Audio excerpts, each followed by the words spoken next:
Para saudara dan saudari yang Tuhan cintai, selamat pagi dan selamat bertemu lagi dalam Renungan Harian edisi hari Jumat tanggal 18 Desember 2020.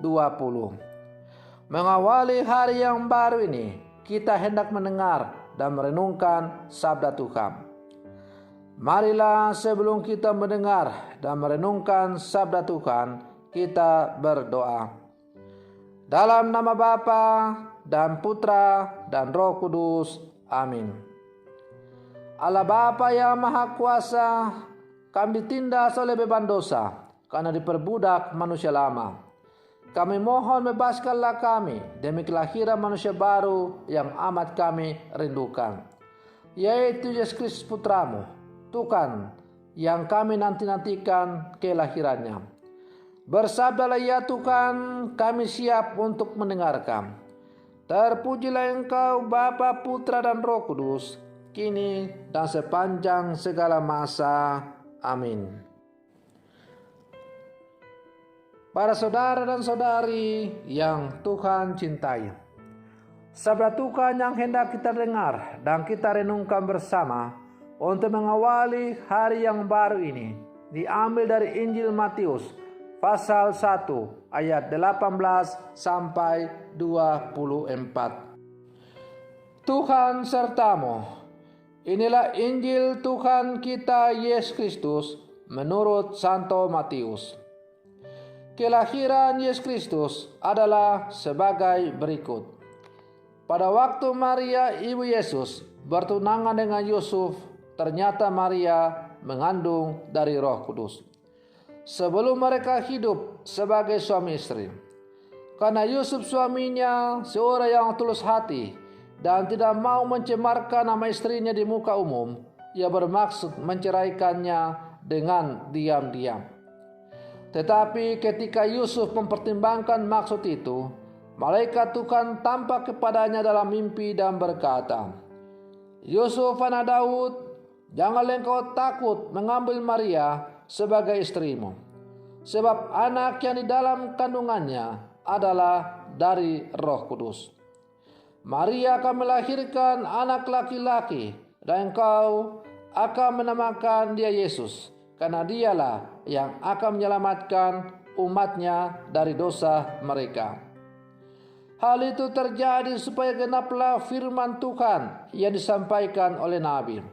Sesungguhnya anak darah itu akan mengandung dan akan melahirkan seorang anak laki-laki, dan mereka akan menamakan dia Emmanuel, yang berarti Allah menyertai kita. Sesudah bangun dari tidurnya, Yusuf berbuat seperti yang diperintahkan malaikat Tuhan itu kepadanya. Ia mengambil Maria sebagai istrinya. Demikianlah Injil Tuhan. Para saudara dan saudari yang Tuhan cintai, setiap keluarga yang merindukan dan menantikan kelahiran anak dalam keluarga tentu jauh hari sudah menyiapkan nama untuk anaknya, baik laki-laki maupun perempuan.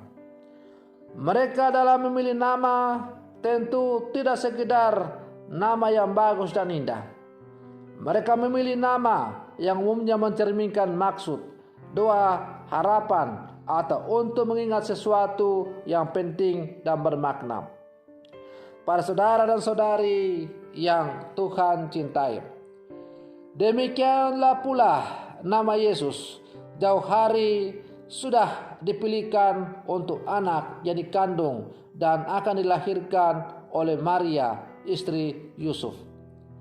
Nama itu bukan saja tidak disiapkan oleh Maria ibunya atau Yusuf bapaknya, tetapi langsung diberikan oleh Allah sendiri, yaitu Yesus.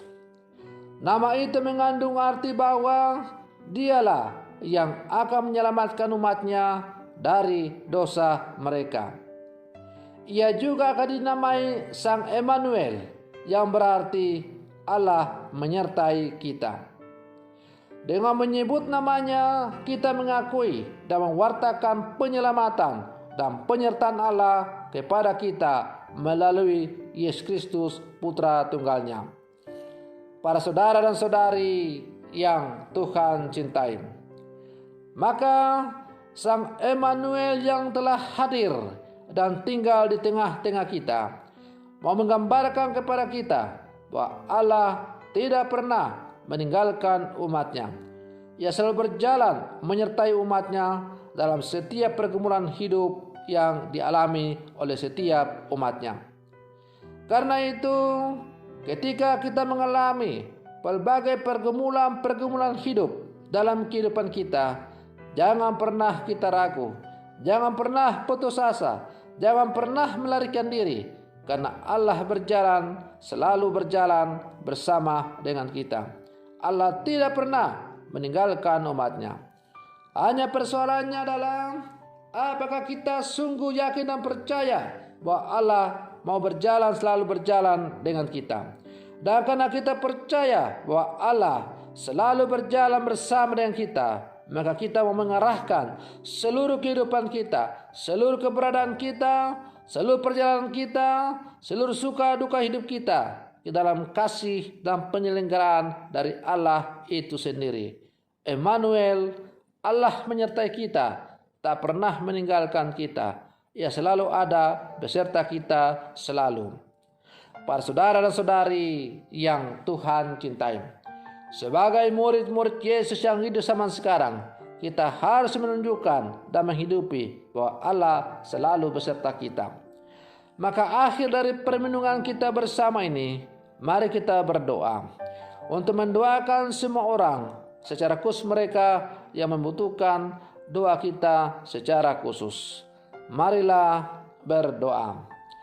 Allah Bapa yang Maha Kuasa, limpah terima kasih kami haturkan kepadamu, karena Engkau masih memberi kami kesempatan untuk bersama-sama membaca dan merenungkan firman Tuhan.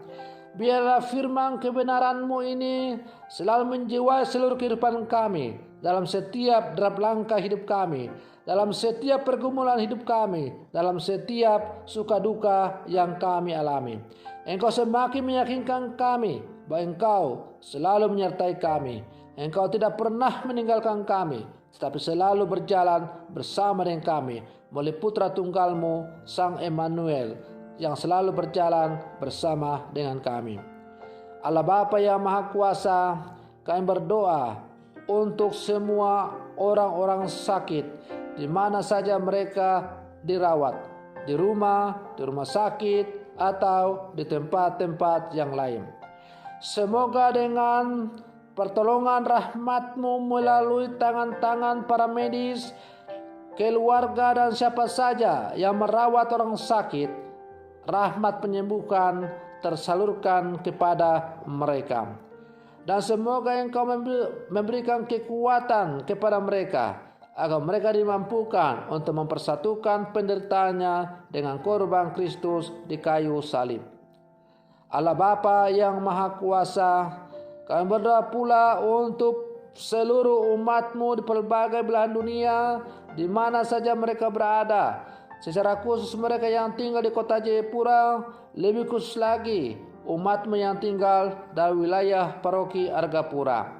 Semoga dalam perjuangan mereka untuk membangun kehidupan yang semakin baik, dalam pekerjaan-pekerjaan, usaha-usaha yang mereka jalani di sepanjang hari ini, Engkau selalu berjalan bersama dengan umat-Mu, agar perjuangan pergumulan mereka di sepanjang hari ini, melalui pekerjaan-pekerjaan dan usaha-usaha yang mereka jalani, berhasil dengan baik, oleh karena Engkau selalu menyertai mereka.